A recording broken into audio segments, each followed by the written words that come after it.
আল্লাহ বলছেন, আমার হাবিব, আমি নিজের পরিচয় কোরআন খোলা মাত্র দিয়েছি, আলহামদুলিল্লাহি রাব্বিল আলামিন।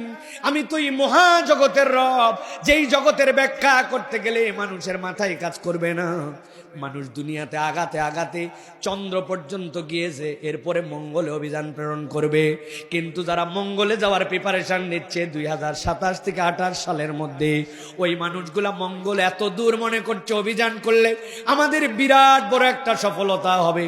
ওই বিজ্ঞানীরা বলছে, ওই যে আসমান যেটাকে আমরা বলি আর ইংরেজিতে আমরা শিখাই আমাদের বাচ্চাদেরকে স্কাই ইজ ব্লু, যে স্কাই ইজ ব্লু বলতেছি, ওই মঙ্গলে যাওয়ার প্ল্যান যেটা 2028, ওই আসমান যে কত দূর, কত হাজার বছরে প্রথম আসমানে পৌঁছাতে পারবে আমাদের চিন্তার মধ্যেও নাই, প্ল্যানের মধ্যেও এখনো নেওয়া হয় নাই।